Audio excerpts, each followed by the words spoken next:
regardez, comme tous les lundis, c'est l'heure de la rencontre avec un sénateur.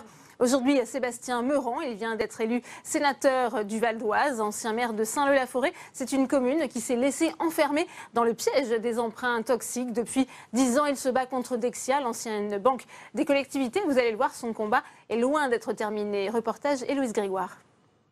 Saint-Leu-la-Forêt, 16 000 habitants, victimes des emprunts toxiques, se relèvent progressivement. Sébastien Meurant, sénateur nouvellement élu, connaît bien cette ville. Et pour cause, il était maire il y a encore 15 jours. Il y a 10 ans, son prédécesseur a signé un emprunt dit structurel à la Banque des collectivités Dexia, qui depuis a fait faillite.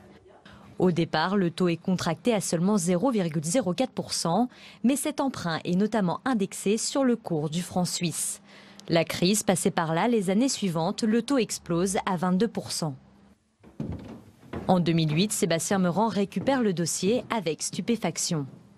J'étais jeune maire en 2008. Nous avons des réunions de maires de la vallée de Montmorency. Je me souviens, la première fois, on était 15, 16 autour de la table, et je demande qui est-ce qui a des emprunts structurés dans son portefeuille de dette. Je regarde autour de la table, personne ne lève le doigt. Je dis mince, je suis vraiment gâté, mon prédécesseur m'a vraiment gâté. Et en fait, en creusant, je me suis rendu compte qu'il y en avait beaucoup qui en avaient pris. Mettez-vous à la place d'un maire élu depuis longtemps, et il connaît son banquier, il a besoin d'argent. On est en 2008, les collectivités, pour continuer à fonctionner, ont besoin des banques, on a besoin de marchés financiers. Le banquier vient lui dire j'ai quelque chose de magnifique pour toi, il n'y a aucun problème, il signe.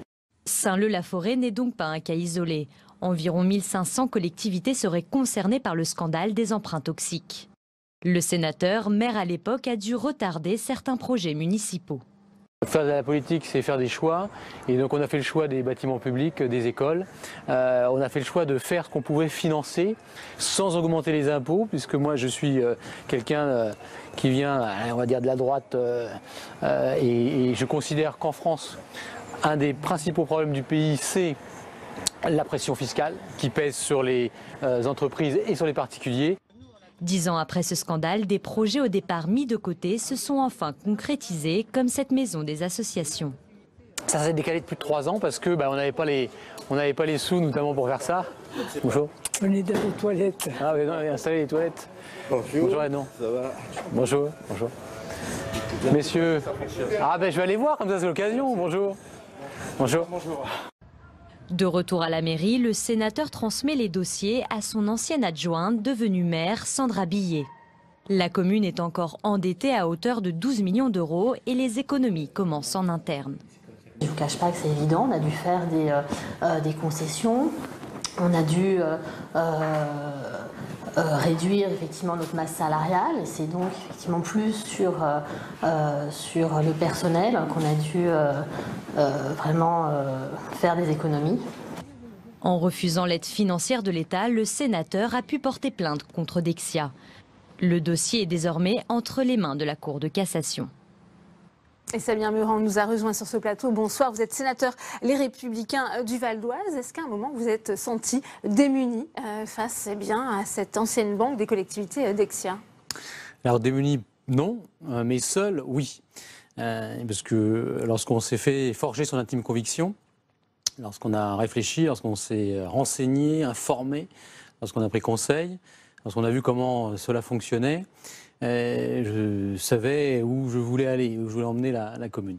Par contre, seul, oui. Alors, ce que est exprimé lors du reportage, c'est que pour tous ceux qui ont signé ces emprunts, c'est comme une maladie honteuse, ça ne se dit pas, ça se cache.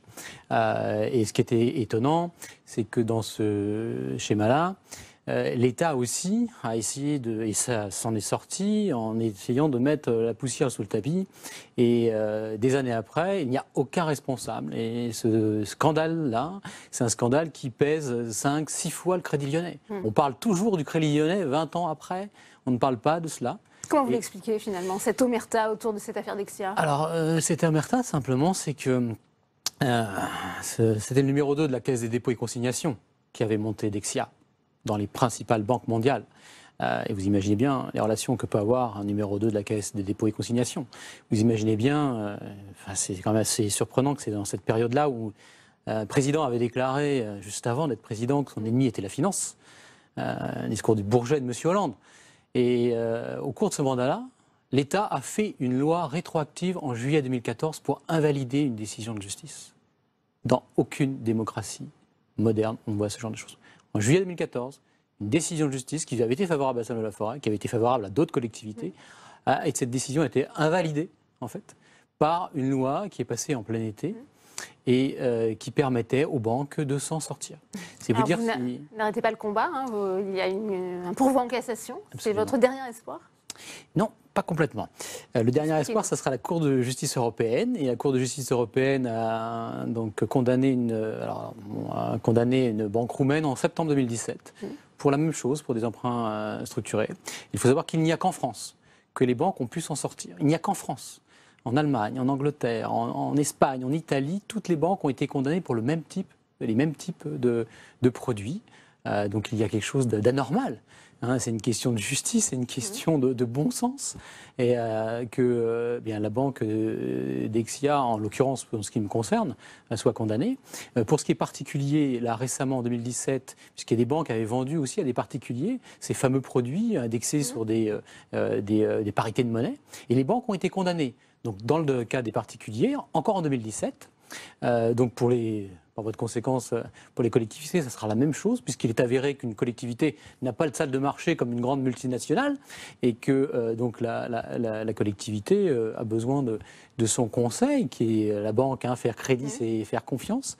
Et là, lors de l'arrêt de la Cour d'appel de Versailles, réunie en audience solennelle, il y a des considérants qui sont absolument sidérants, puisque dans cet arrêt de la Cour d'appel de Versailles, il est écrit que j'ai fait des études de gestion.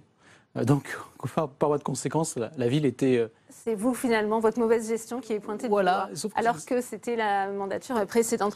Vous avez mené ce combat en tant que maire pendant 10 ans. Vous êtes à présent sénateur. Vous avez donc renoncé à votre mandat d'élu local. Est-ce que ce combat va continuer ici au Parlement? Comment entendez-vous le mener? Alors, je n'ai pas complètement renoncé à mon mandat d'élu local, parce que je suis conseiller municipal de Saint-Lô-la-Forêt. Donc, on va poursuivre, je vais surveiller ces dossiers-là en tant qu'élu de Saint-Lô-la-Forêt. Mais je vais poursuivre, bien sûr, mon combat contre la financiarisation de notre économie. Je crois vraiment, et malheureusement, notre président actuel a fait partie de l'équipe de M. Hollande pendant 4 ans. C'est un banquier, donc il comprend ces sujets-là. Et ce qui est choquant, c'est que des années après, il n'y a aucun responsable et que toutes les autorités de contrôle, elles ont toutes failli. Elles ont toutes failli. Et là, ce qui serait quand même utile, c'est qu'on évite de recommencer ce gaspillage d'argent public. Puisque ce qui est bien expliqué, c'est que les collectivités, les hôpitaux n'ont pas pu investir puisqu'il a fallu rembourser les banques. Donc, celles qui s'en sortent très très bien, ce sont les banques. Vous avez pu voir les bénéfices faramineux qu'ils peuvent faire encore.